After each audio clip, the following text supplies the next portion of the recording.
She was an absolute force of nature on our TV screens. I'm talking about a 4-octave voice that could effortlessly command literally any stage she stepped onto. She was a brilliant multi-hyphenate star. But tragically, her incredible light faded way too soon. This is the inspiring, untold story of Christy Knowings. Welcome to Learning English with Rassa. So, our story begins back in the late 1990s, right in the place where TV magic happens, the green room of the hit Nickelodeon comedy show, All That. 17-year-old Christy Knowings was just sitting there, kind of killing time. Get this, she wasn't even the one trying to get on television that day. She was just waiting while her twin brother Chris attended a formal audition for the cast. To entertain herself and her brother, of course, Christy started doing what she did best. She was practicing her endless collection of funny voices, different accents, and these spot-on impressions. Well, she had absolutely no idea that the casting directors were actually listening from just down the hall. They were completely blown away by her natural comedic timing. Right then and there, they asked her to perform for them, and honestly, just like that, a star was discovered. Once she joined the cast of All That, Christy quickly became a massive fan favorite. You know, as the cast changed over the seasons, she would often inherit roles from older actors who were moving on, and she brought her own unique, joyful energy to every single character. But she didn't just play along, she actually broke boundaries. In the famous Whatever sketches, she starred right alongside Amanda Bynes. Christy later reflected that they weren't just playing into the usual racial tropes of that era. As she put it, you didn't see a black girl and a white girl, just two crazy girls. She also absolutely shined when creating a hilarious parody of a famous television host on the spin-off show, Figure It Out. Through pure laughter, she was quietly changing the entire landscape of youth television. But the thing is, Christy was far more than just a comedian. She was a truly versatile artist with a staggering amount of dedication. I mean, she had this extraordinary 4-octave vocal range. Recognizing that incredible gift, the prestigious Berklee College of Music actually awarded her a full scholarship to study classical voice. Now, she could have easily just stayed in that mainstream television lane, but Christy chose to pursue her own independent path. She went on to form her own band, she wrote piano-based folk music, and even sang in an independent reggae group. She actually spent years working to refine her skills by performing with a hip-hop orchestra, seamlessly blending her classical training with freestyle rap and soul music. It's just amazing. Now, let's fast forward a bit to the year 2026. A whole new generation, Gen Z, was discovering the nostalgic style of the late 90s and early 2000s. Because of this, Christy experienced a beautiful and highly prominent return to the public eye. She gracefully adorned the cover of Blackbeat magazine as this amazing retro style icon. During these later years, she also achieved a lifelong dream by making these incredibly joyful appearances on the legendary children's show Sesame Street, standing proudly right alongside her beloved twin brother Chris. Sadly, though, just as she was stepping back into this totally well-deserved spotlight, tragedy struck. In August of 2026, Christy suffered a severe asthma attack. This medical emergency led to a devastating complication that caused permanent damage to her brain. Surrounded by her loving family, she was placed on life support, and just a few days later, on August 11th, Christy Knowings passed away. She was only 46 years old. The entertainment world was just completely heartbroken by the news. Famous peers from her Nickelodeon days, like Kanan Thompson, along with the entire team at Sesame Street, publicly honored her memory. And you know, every beautiful tribute that poured in spoke of the exact same thing: her immense talent, her barrier-breaking comedy, and the pure, radiant joy she brought to literally everyone she met. Christy's life was undeniably short, but her vibrant legacy remains. Okay, let's look at the vocabulary we used in Christy's story. Our first word is audition. The American pronunciation is audition, audition. As a noun, it means a short performance that an actor, singer, or dancer gives to show they are suitable for a part in a play, movie, or show. It comes from the Latin word audire, which means to hear. Now, be careful not to confuse an audition with an interview. You see, you have an interview for a regular office job where you answer questions, but you perform an audition to actually show off your artistic talent. Let's look at 3 complete examples from the story. First, Chris prepared for weeks before his audition for the television network. Here, audition acts as a noun, representing the specific event he attended. Second, the casting directors were holding an open audition to find new comedic talent. Again, it's used as a noun here, describing the process of finding actors. Third, even though she didn't plan to audition that day, her natural talent won her the role. Notice how in this sentence, audition is used as a verb. It's the actual action of performing to get the part. Our second word is inherit. The American pronunciation is inherit. Inherit. It means to receive money, property, or in this specific case, a role or responsibility from someone who came before you. It comes from the Latin hereditare, meaning to receive as an heir.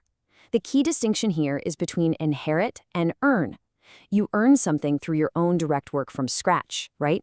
But you inherit something that was already established by someone else before it was passed down to you. Let's examine our sentences for this one. First, when older actors left the show, Christy would often inherit their popular characters. Here, it's a verb showing she received roles that were already created by others.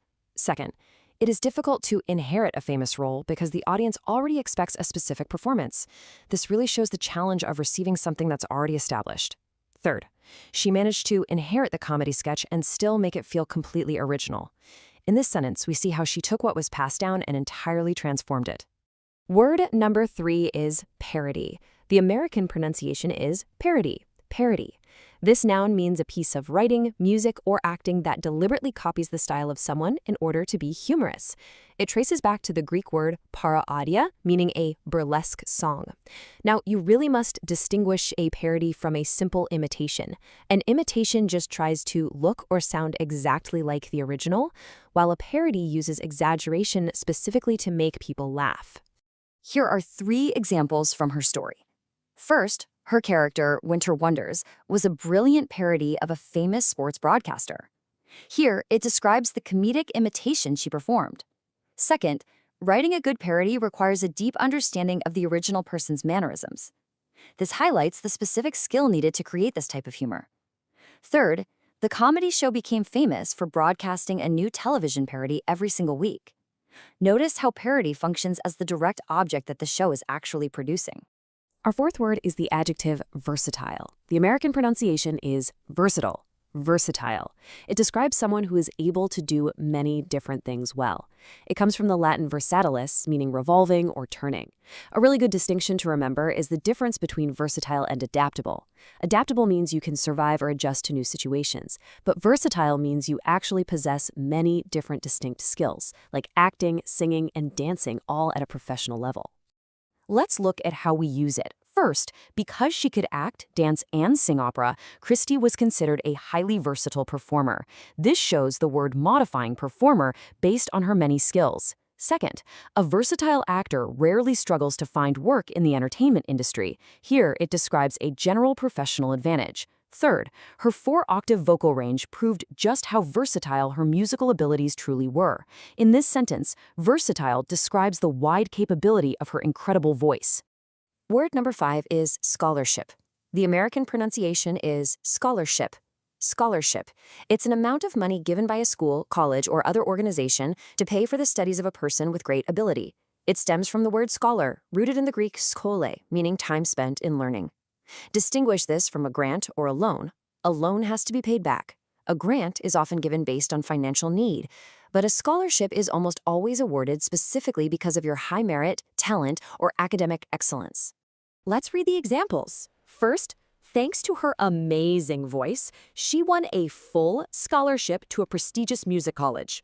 Here, the word acts as the object she received. Second, the university offers a special scholarship for students who excel in classical vocal performance. This shows the word as a specific award program. Third, studying on a scholarship allowed her to focus entirely on her art without worrying about tuition. Notice how the phrase on a scholarship is used to describe her condition of studying. Let's move on to our 6th word, pursue. The American pronunciation is pursue. Pursue. It is a verb meaning to try to achieve something over a long period of time or to follow a specific career or activity. It comes from the Anglo-Norman word persuere, meaning to follow. Make sure you understand the difference between pursue and wish. You can wish for success while sitting on your couch doing absolutely nothing, but when you pursue success, you are taking active, continuous steps to chase and achieve that goal. Here are the examples in context. First, after leaving television, she decided to pursue an independent music career in Hollywood. Here, pursue is followed by the goal she is actively chasing. Second, it takes a lot of courage to pursue your true passion instead of staying in a comfortable job. This sentence uses pursue to express active dedication. Third, even when the industry changed, she continued to pursue her love for writing original songs. Notice how continue to pursue shows an ongoing, active effort.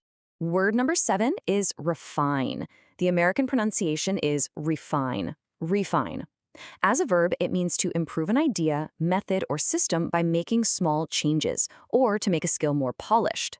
The origin is from the Latin finire, meaning to finish, combined with the prefix re, meaning again. Distinguish refine from learn. You learn a completely new skill from zero, but you refine a skill that you already possess, smoothing out the rough edges until it becomes absolutely perfect. Let's see this in action. First, she joined a local hip-hop orchestra to refine her vocal freestyle techniques. In this sentence, refine is the purpose of her joining the orchestra. Second, artists must constantly practice in order to refine their natural talents. Here, refine is the result of continuous practice. Third, over several years, she managed to refine her songwriting until her music sounded incredibly professional. This shows refine as a gradual, careful process happening over time. Our 8th word is the adjective prominent. The American pronunciation is prominent. Prominent. It means very well known, important, or standing out so as to be easily seen. It comes from the Latin prominere, meaning to jut out or project. It's really helpful to distinguish prominent from famous. Anyone can be famous, sometimes for very silly reasons. But someone who is prominent is highly respected and holds an important, visible position in their specific field or community. Here are the examples. First, she made a prominent return to the public eye by appearing on the cover of a major magazine. Here, prominent modifies her return, showing it was highly visible and important. Second, Sesame Street is one of the most prominent children's television programs in American history. This describes the show's deeply respected and leading status. Third, as a prominent figure in 90s television, her fashion choices influenced a whole generation. Notice how it establishes her level of importance in the culture. Word number 9 is complication. The American pronunciation is complication. Complication. This noun means an extra medical problem that makes it more difficult to treat an existing illness, or a circumstance that makes a situation more complex, from the Latin complicare to fold together. In medical English, distinguish complication from symptom. A symptom is a normal sign of a disease, like a cough or a cold. A complication is a dangerous, unexpected new problem that develops because of the original illness. Let's look at these sentences carefully. First, a severe asthma attack caused an unexpected medical complication that damaged her brain. Here, the word acts as the tragic result of the asthma attack. Second, doctors worked hard, but the sudden complication made her recovery impossible. This shows the word acting as the barrier to her health. Third, patients with chronic breathing issues always carry medication to prevent any sudden complication. Notice how it represents a complex secondary problem to be avoided. Our final word is tribute. The American pronunciation is tribute. Tribute. It is a noun, meaning something that you say, write, or give to show your respect and admiration for someone, especially after they have died. It comes from the Latin tributum, meaning a contribution or a tax. Distinguish a tribute from a simple compliment. A compliment is a quick, casual remark about someone's shoes or hair. A tribute is a deep, formal expression of honor, recognizing someone's entire life or their significant achievements. Let's read our final examples. First, her former co-star posted a beautiful tribute on social media to honor her memory. Here, tribute is the specific message written out of respect. Second, the television network organized a special broadcast as a tribute to her groundbreaking comedy. This shows the word used to describe an entire event dedicated to her. Third, every floral arrangement left at the studio was a silent tribute to the joy she brought to her fans. In this sentence, tribute acts as a powerful symbol of deep admiration. All right, let's review what we've learned, tying it all back together. Number 1, audition. That's the performance you give to get a role, not a boring office interview, just like Christy's fateful day in the Nickelodeon green room. Number 2, inherit. To receive a role or legacy from someone else, rather than building it from zero, exactly as she did when older cast members left the show. Number 3, parody. A comedic exaggeration to make people laugh, not just a plain imitation, perfectly captured by her hilarious television host characters. And number 4, versatile. Possessing many different distinct skills, rather than just surviving change, representing her incredible ability to act, dance, and sing opera. Continuing our review. Number 5, scholarship. Financial support awarded for pure talent and merit, not a loan, which allowed her to study at the Berklee College of Music. Number 6, pursue, to actively chase a goal with intention, rather than just wishing for it on a couch, marking her courageous leap into the independent Hollywood music scene. Number 7, refine, to polish and perfect an existing skill, rather than learning a completely new one, which she did by singing soul and rap with a hip-hop orchestra. And our final 3 words. Number 8, prominent, standing out as highly respected and important, not just famous, much like her return to the spotlight as a beloved retro icon. Number 9, complication, a complex, secondary medical problem, not a normal symptom, which tragically took her away from us during a severe asthma attack. And number 10, tribute, a deep, formal expression of honor, far beyond a simple compliment, seen in the outpouring of love from Sesame Street and her loving peers. Now, for an idiom that just beautifully captures Christy's spirit: break the mold. To break the mold means to do something in a completely new or unconventional way, changing the traditional pattern of how things are done. The logic actually comes from industrial manufacturing. You see, when you make identical copies of an object, you pour liquid metal or plastic into a mold. If you literally break that mold, you can never make that exact same boring shape ever again. You are forcing the creation of something entirely unique. And Christy constantly broke the mold. When she did comedy with Amanda Bynes, she broke the mold of racial stereotypes on television by just being 2 crazy teenagers. In her music, she broke the mold by taking classical opera training and mixing it with independent reggae and hip-hop. She absolutely refused to be just one identical copy of a Hollywood star. Now here's my challenge for you. Look at your English learning routine. How can you break the mold this week? Stop doing the exact same textbook exercises and try something totally unconventional, like acting out a comedy scene in English. Which brings us to the end of our story. I want to leave you with this question to think about. What unique talent would you pursue if you wanted to break the mold, like Christy Knowings? Practice using your new vocabulary to answer this question, and share your thoughts with us by joining our community at Fluent Mind on Telegram. Keep practicing, keep breaking the mold, and I will see you next time.